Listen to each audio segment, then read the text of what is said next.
LSG bowler Digvesh Rathee గురించి తెలిసిందేగా. ఈ ఐపీఎల్లో నోట్బుక్ సెలబ్రేషన్తో పిచ్చగా వైరల్ అయ్యాడు.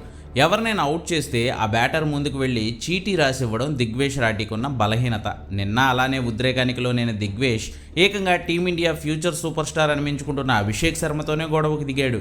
అసలు ఏం జరిగిందంటే, ఖచ్చితంగా గెలిస్తీరాల్సిన మ్యాచ్లో లక్నో ఎకానా స్టేడియంలో టాస్ ఓడి ముందు బ్యాటింగ్ చేసిన లక్నోను ఎప్పట్లానే మిచ్ మార్ష్, మార్క్రమ్, పోరన్ ఆదుకోవడంతో 205 పరుగుల భారీ స్కోర్ కొట్టింది.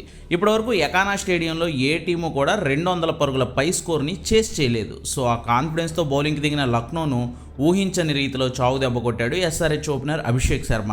తన సహచర ఓపెనర్ ట్రావియస్ హెడ్ లేడనే అనుమానమే రాకుండా ఆ తర్వాత అయితే ఇషాన్ కిషన్తో కలిసి ఎల్ఎస్జీ బౌలర్లను రఫ్ ఆడించాడు.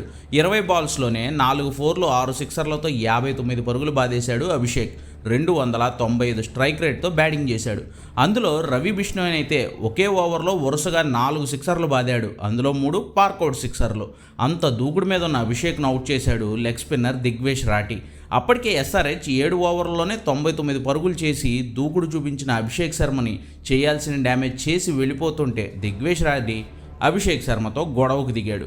నోట్బుక్ సెలబ్రేట్ చేస్తూ పోరా అన్నట్లు సైగ చేశాడు. దీంతో వెళ్ళిపోతున్న అభిషేక్ ఆగిపోయి మరీ గొడవకు దిగాడు. ఎంపైర్లు, ఆటగాళ్లు అందరూ వచ్చి ఆపుతున్న దిగ్వేష్, అభిషేక్ ఇద్దరూ తిట్టుకుంటూనే ఉన్నారు. ఆఖరకు అభిషేక్ శర్మ గ్రౌండ్ వదిలి బయటకు వెళ్లడంతో గొడవ అప్పుడు అక్కడికి సద్దుమణిగింది. అభిషేక్ అయిపోయినా ఎక్కడా తగని క్లాసెన్, కమిందు మెండిస్ ఎల్ఎస్జీని చిత్తు చేసి 6 వికెట్ల తేడాతో ఓడించడంతో పాటు ఎకానా స్టేడియంలో ఫస్ట్ టైం 200 స్కోర్ను చేస్ చేసి ఎల్ఎస్జీని ఐపీఎల్ నుంచి ఎలిమినేట్ అయ్యేలా చేశారు. మ్యాచ్ అయిపోయిన తర్వాత మళ్ళీ షేక్ హ్యాండ్స్ సమయంలో అభిషేక్, దిగ్వేష్ ఇద్దరు సీరియస్గా డిస్కస్ చేసుకుంటుంటే BCCI vice president Rajeev Shukla వచ్చి కలగజేసుకోవాల్సి వచ్చింది.